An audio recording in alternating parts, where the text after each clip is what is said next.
Hello everyone, welcome back to the show.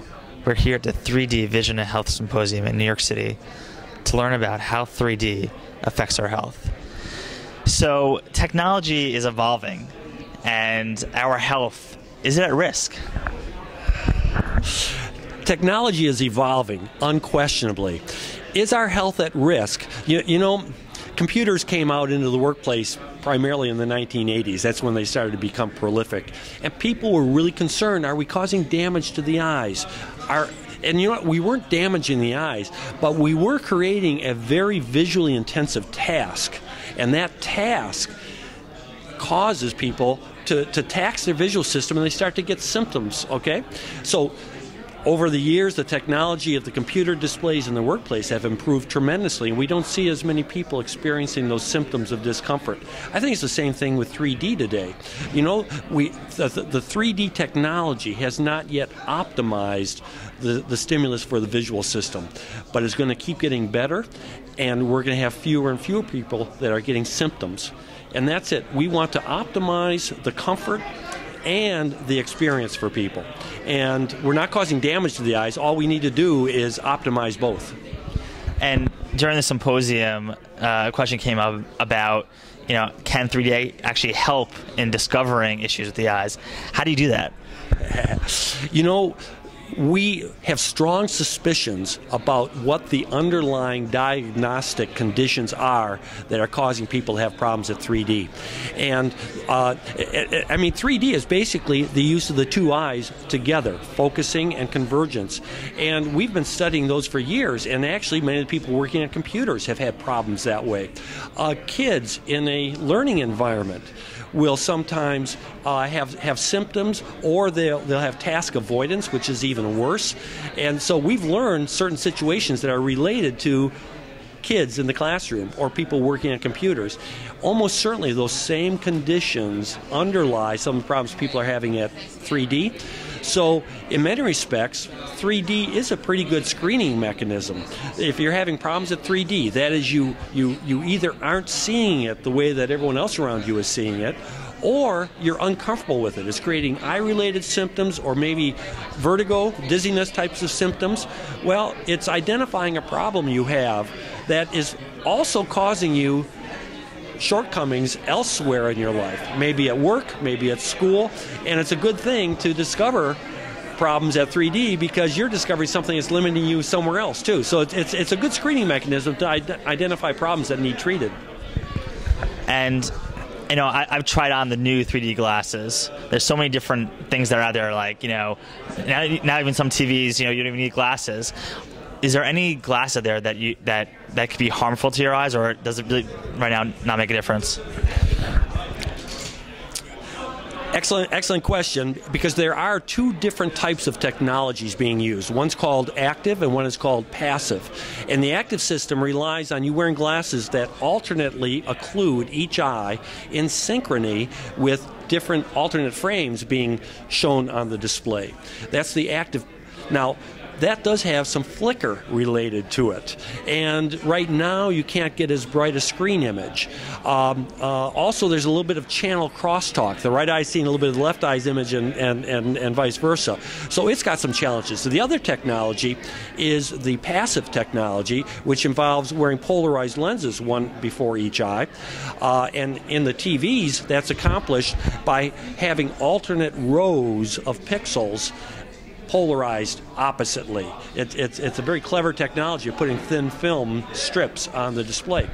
It has the challenge that each eye is only seeing half of the pixels, so are we losing resolution? These are questions that we're doing research on, and we'll have better answers in the future. For now, those are the two major techniques, and they both have some shortcomings, and I see technology improving all of these situations. Great. Well, thank you so much for your time. Yeah, my pleasure. Thank you. So tell us a little bit about your work. So I'm a principal engineer. I work for Intel. And the primary purpose of my work is to understand how the technology impacts the user and the user experience. So designing experimental infrastructures to look at you as a consumer when you buy a product. What is its impact going to be on you? And how can I measure that and then slowly evolve how the technology changes to make your experience better? And 3D is now being used in schools and ways to create an educational tool to enhance whatever there is, different subjects. How can we harness the power of 3D?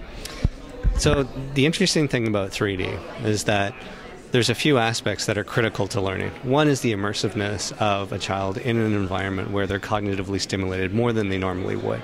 It's been proven in the past that the more engaging the learning experience, the more retention that a child will have.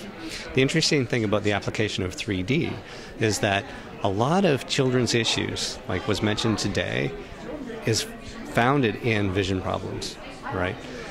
With 3D and the introduction of 3D, it'll allow us to diagnose these problems earlier and apply correction programs so that hopefully we can boost, right, a child's ability to learn by realizing that there are fundamental underlying vision problems that we're not addressing today. So that's what we're trying to do with that program. And that's exciting in a way. And that, like, in the talk, I think there was a statistic where looking at criminals, you don't see criminals with glasses when they get their mugshot, and how if you actually take a look at your vision, it can actually influence the way that you live your life. Yeah, I think from our perspective, one of the things that came out of the first symposium that I had as chair of ST5 was the fact that, similar to the way we have the physical programs, NFL runs these commercials, 60 minutes of fitness. The same concept applies to vision, but the biggest hurdle is actually getting people and children screened. There was another comment about people over the age of 40, like myself, that don't go for regular eye screens. Why is that? Oh, we just don't think there's anything wrong. Well, we need to change that perspective, right? I can watch 3D without an issue, but a lot of my friends have problems, and now I'm going to encourage them to go to the doctors. So if we start these types of programs of visual fitness, visual health, go get your children checked, hopefully we'll get an adoption of a program that will drive health forward. And where do you see 3D going? Oh, well, so in my talk today I talk about scalability. I think that you look at the slow adoption of HDTV to the consumer environment. 3D is on a hockey stick, right? And the person's ability and desire to have an experience in 3D that they can share with other people is intangible, right? And the explosion of technology enabling that is going to be phenomenal. The things that we need to understand are, how do we get the technology to the point where you can enable you as a person to take an experience on your cell phone and shoot it in 3D, bring it home and share it with family members on either a laptop or a netbook or a home theater system, and have the depth scale, right? How do we enable technology so that it's tunable, so that you can have an experience that's tailored to you? Just like we all like different colors or different contrast ratios, how do we tailor that experience to you? And then how do we bring the theatrical stuff all the way down to your handheld so you can consume it on the bus ride to work? And there's so much going on now, especially with the tablets and PSPs and Nintendo DS. There's really like a 3D revolution happening. Yes. And as a building block provider to that industry, we want to enable the best user experience for the consumers on those devices in those contexts. Great. Well, thanks so much for your time. Thank you. So there's a lot of talk about 3D, obviously, now. Mm-hmm. Tell us, some of the things that people wouldn't know about 3D. Well, it's not your grandfather's 3D. What we're doing now is quite different. We've had a good spin in the cinema, and the industry points to that and says, okay, it's worth now to take and expand that out to the home. But the technologies in the home are a little bit different, and it requires a little bit more thought, especially uncontrolled lighting, the smaller screen. A lot of things are more challenging. But I think the biggest problem that we have is what we haven't uncovered yet, as far as the good scientific fact and basis around when 3D is good, when 3D is bad. We can look at something and know that it's visually pleasing, but is there a scientific fact that says that how our eyes and our brains work together? We know for the majority of people watching 3D at home, it works. What about those who don't? And can we make adjustments in the way that we make content, or that we produce products, or that we look at whatever it takes to take and make that happen? we're not doing this solely because we're trying to take and shove 3D entertainment down people's throats. 3D is going to be affecting our kids in school. There's already education programs that utilize 3D. In our office environment, there's 3D screens coming up. Windows in 3D, wouldn't that be great? Commercial applications. 3D is going to affect us.